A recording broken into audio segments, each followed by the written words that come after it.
আসসালামু আলাইকুম। আমি তারেক হাসান। আজকে আমরা শিখব স্পিনা বিফিডা নিয়ে। তো স্পিনা বিফিডা কি?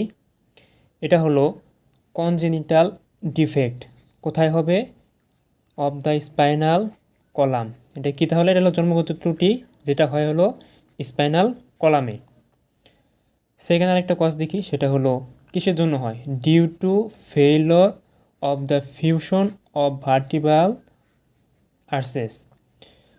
আমাদের যে ভার্টিব্রাল আর্সেস আছে সেটা ফিউশন হয় না। ফিউশনে কি হয়? ডিউ টু ফেইলর হয়,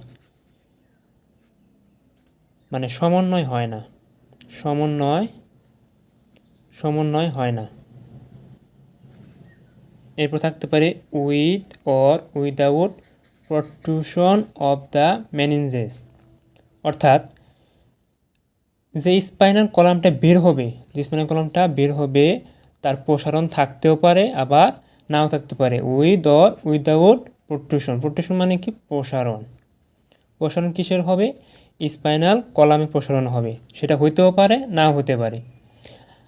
আরেকটা টপিক দেখি, সেটা হলো dysplasia of the spinal cord. তো ডিসপ্লাসিয়া অফ দ্য স্পাইনাল কর্ডটা কি? প্লাসিয়া অফ দ্য স্পাইনাল কর্ডটা হলো যে কোষের অস্বাভাবিক বৃদ্ধি।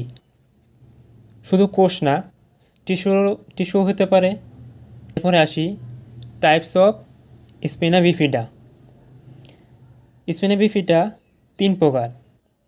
স্পিনা বিফিডা অকাল্টা, মেনিঙ্গোসিলি, মাইলোমেনিঙ্গোসিলি। প্রথমে আসি স্পিনা বিফিডা অকাল্টা নিয়ে। তো অকাল্টা, এই যে অকাল্টা শব্দটা, এই অকাল্টা শব্দটার অর্থ হলো হিডেন বা গোপন।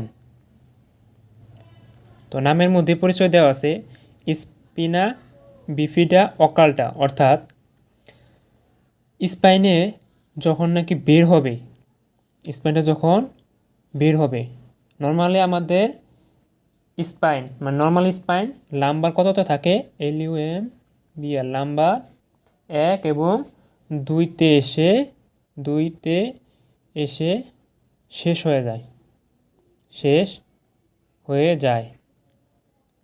কিন্তু যখন নাকি স্পিনা বিফিডা হয় তখন একটু ব্যতিক্রম ঘটে। কি ব্যতিক্রম ঘটে? এই স্পাইনটা এসে বাইরের দিকে বের হয়ে যায়। অনেক ক্ষেত্রে এই স্পাইনটা বাইরের দিকে বের হয় না। তো তখন কি হয়? সেটা হিডেন থাকে বলে এটাকে বলা হয় স্পিনা বিফিডা অকাল্টা, যার প্রধান বিষয়টা হলো হিডেন থাকবে। কি হিডেন থাকবে? স্পাইনা হিডেন থাকবে। এরপরে আসি স্পিনা বিফিডা অকাল্টার মধ্যে একটি বিষয়, সেটা হলো যে যাদের স্পিনা বিফিডা অকাল্টা হয় অনেক সময় বুঝতেই পারে না যে তাদের এটা হয়েছে। তারা কেউ জানেই না যে তাদের স্পিনা বিফিডা অকাল্টা আছে।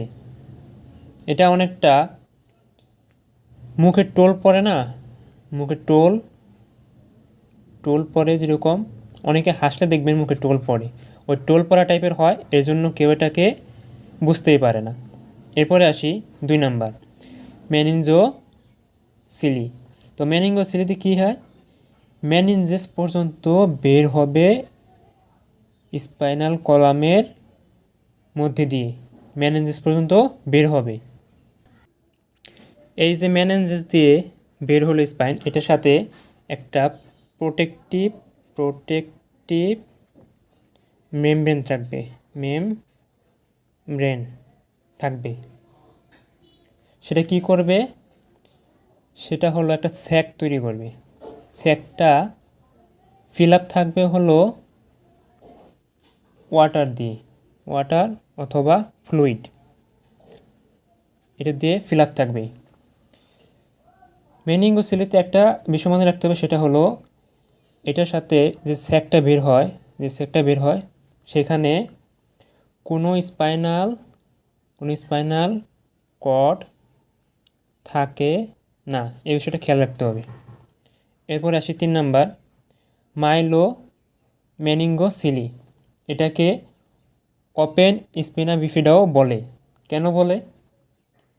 কারণ হলো এখানে যে স্পাইনাল কর্ডটা বের হয় সেটা থাকে ওপেন টাইপের, এটা হলো স্পাইনাল ক্যানেল পর্যন্ত বের হয়।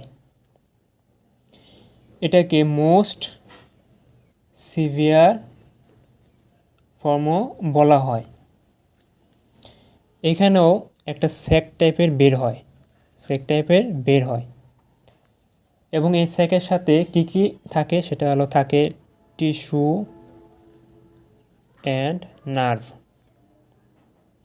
এবং নার্ভ ইনভলভ থাকে।